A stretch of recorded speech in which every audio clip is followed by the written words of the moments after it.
Y gracias. Un hecho adicional a lo que ya conocemos, han declarado también hace muy poco el general de la FAP, señalando que hubo presión. El excomandante general de la FAP también señala el nivel de presión para promover, ¿no es cierto?, a integrantes de la FAP. Pero lo dicho y lo concreto, señor La Negra, esta mañana es en realidad lo señalado por el saliente, ¿no?, general del Ejército. ¿Qué opina usted de toda esta situación en relación a las Fuerzas Armadas? ¿Qué tal? ¿Cómo está? Muy buenas tardes.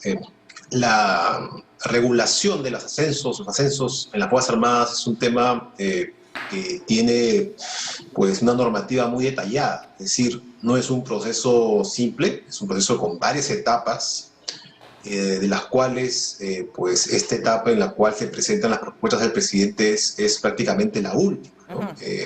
Es, digamos, una etapa final. Hay un proceso muy largo de análisis, de evaluación de los legajos personales, ¿no?, de los antecedentes de cada uno de los eventuales candidatos, donde se identifica su posible aptitud, ¿no? Y ese es un tema que debe hacerse con la mayor objetividad, ¿no? Porque hay que entender que es un tema muy delicado, porque hay carreras profesionales que están en juego, ¿no? Porque evidentemente el ascenso es algo anhelado, ¿no?, de manera legítima por todas las Fuerzas Armadas. Ahora, Iván, usted en su Twitter ha dicho el día de hoy, por ejemplo, ha dicho usted en su Twitter, ¿no es cierto?, sí, que a pesar de que tenemos un Estado ciertamente débil, se han ido construyendo una normativa, ¿no es cierto?, de tener en cuenta precisamente para, sobre la base de la meritocracia, pues hacer los ascensos al interior de las Fuerzas Armadas. Con estos movimientos se estaría vulnerando, atropellando. ¿Cuál es el escenario en realidad en relación a la institucionalidad de las Fuerzas Armadas?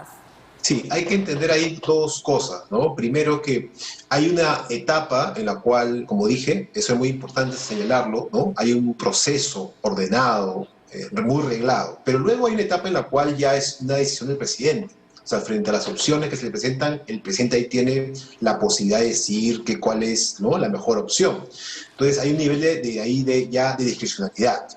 El problema está si, pues, como se ha señalado, existe influencias indebidas, ¿no? Es decir, la intención de tener alguna ventaja indebida en algún momento del proceso.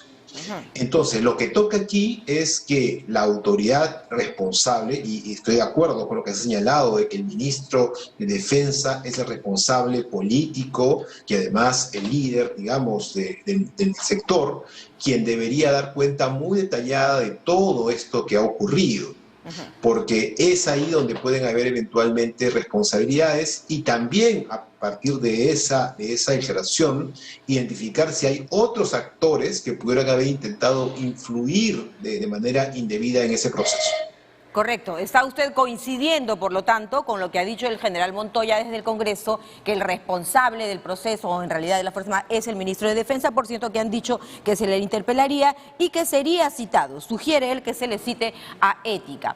Quiero preguntarle, porque lo que ha dicho el general Vizcarra, ¿no es cierto?, es que él pudo comprobar que se conocía en las esferas más altas del Ejecutivo este tema de recomendaciones, de sugerencias, sin la base de la meritocracia. Bueno, lamentablemente es una práctica muy antigua, ¿no?, en el Estado, y por esa razón lo recordaba más temprano, ¿no? Precisamente queremos dejar esas prácticas. Y para lograrlo tenemos que tener mucha transparencia en los procesos.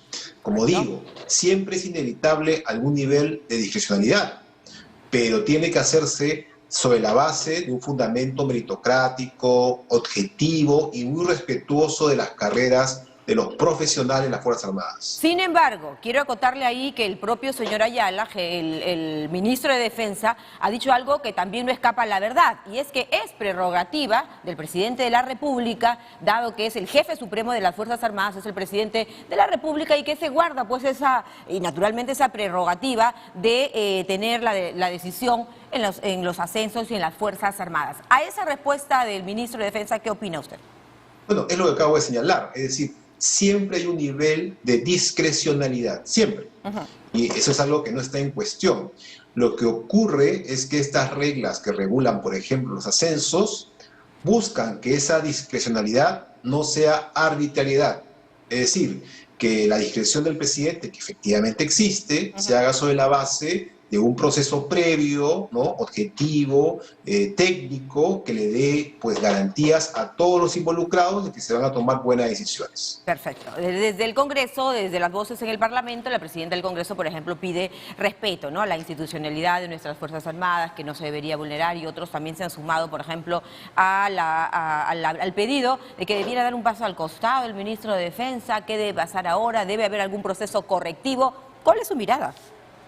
Bueno, tiene que dar cuenta desde luego, ¿no? Y ojalá lo pudiera dar inmediatamente, más allá de lo que el Congreso, dentro de sus facultades, puede pedir.